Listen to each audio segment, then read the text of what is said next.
Hey there, good morning. It's Phil Thatch, and today I'm at the Hiwassee Wildlife Refuge. And I don't know if you can see in the background, surely you can. There's a huge field of sunflowers here.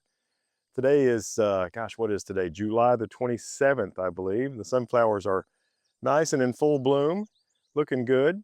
And today I'm using my Nikon Z8 and the 600 PF lens. I've got my tripod, I've got my K&F concept gimbal, and I'm going to be trying to find indigo bunting to make photographs of. They're pretty common in sunflower fields in this area.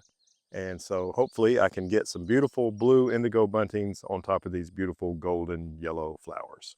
Let's see what I can find. Here's the first shot of the day. Beautiful little indigo bunting there on the sunflowers with the nice background. Got a green background, the trees in the distance for this shot. This is 1/1000th of a second prime lens. They're all going to be 600 millimeters. They're all going to be wide open at 6.3. I'm using automatic ISO and controlling my exposure with exposure compensation. And on this one, the ISO landed at 250. This is probably my favorite shot of the day. Just a beautiful pose. And I like the way the light lands on this bird. You've got one nicely in focus sunflower and some out of focus sunflowers in the background. Just lots of great colors in this. It's another shot at 1/1000th of a second and 250 ISO. Really nice, and I'm happy with this one. As a matter of fact, I used a cropped version of this as the thumbnail for this video. This is the same bird on the same perch as my favorite shot that I showed you just a moment ago, except for the pose is different, so I composed it differently to make up for the head angle being different. Same settings, except the ISO crept up to 280 for this one, where the last one was 250.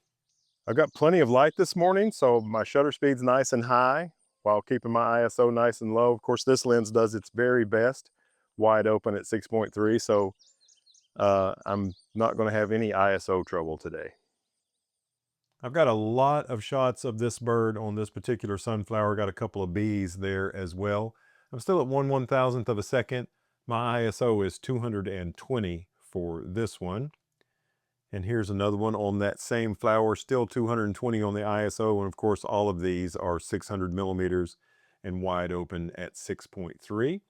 Here's one with the bird singing, still at 220 ISO, and the rest of the settings are the same, 1/1000th of a second. Same perch, but the bird has crept into a slightly different position, and I love the head angle, so cute. This is probably my favorite shot on this particular perch, and I'm still at 220 ISO, and the rest of the settings are the same as well. Similar pose on this one, but facing the other direction, the exact same settings. I love this one. The bird's doing a little scratching, and because my shutter speed is nice and fast at 1/1000th of a second, I froze the foot and leg, which were moving quite fast at the time that this shot was made. It's another shot at 220 ISO. This is the last shot I have of this bird on this perch, and it's really singing in this shot. And it's another shot with the exact same settings, 220 ISO, 1/1000th of a second, with the 600 millimeter prime lens wide open at f6.3 on the Nikon Z8. A lot of my earlier shots, the background was either blue sky or green trees in the background. But this time the indigo bunting landed in a spot where the background is the bokeh sea of sunflowers. So that was cool with the bright yellow background. This is the perch that I was able to get nothing but sunflowers in the background. Instead of a green background, we have a golden background. This is another 220 ISO shot, 1/1000th of a second. And I've got one more pose on this particular perch.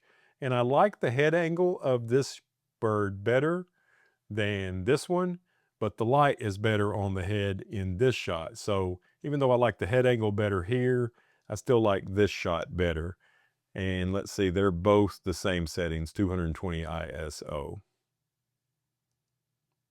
But I like this one the best. I got another shot, I don't know if it's any good or not, that has two out of focus sunflowers in the foreground with a sharp indigo bunting on a flower in the background. So maybe that one will be okay too. This is the shot that I mentioned where the bird was in the distance and I had to kind of squeeze through a couple of sunflowers in the foreground. And I don't know, it's pretty cool. It's kind of a cool shot. I think this might be one that my friend Johnny Pink would like. He likes some foreground bokeh, and this has some beautifully colored foreground bokeh, and the bird still seems to be just absolutely tack sharp, even shooting through all of that foreground stuff. So that's pretty cool. This is 1/1000th of a second and ISO 180 on this particular shot. When I was making this photograph, I thought this butterfly was a Gulf fritillary, which is a pretty common butterfly around here. I've made photographs of probably 100 of those, but it turns out this is a variegated fritillary, which is similar but not exactly the same. And I don't know if you do lifers on butterflies, but if you do, this one would be a lifer for me. And this is still at 1/1000th of a second. My ISO on this one is 250. And this shot's pretty close. It's got a lot of detail. I can zoom it up to 100%, and you can see lots of detail in this beautiful butterfly and the beautiful sunflower. Just as the activity was starting to slow down, a bunch of other photographers showed up. So I'm going to head on out and let them have it. But really, they probably should have gotten here a little bit earlier. Hope you enjoyed this video. If you did, reach down, hit the thumbs up. That helps me out a lot. If you want to see some more stuff like this, subscribe and hit the bell. And as always, I hope to see you in my next video. I'm not sure if I'm going to come back up here again this summer. Maybe, maybe not. I'm not sure. I've got a lot of stuff I'm working on, but at least I got up here once for sure. Thanks. Bye-bye.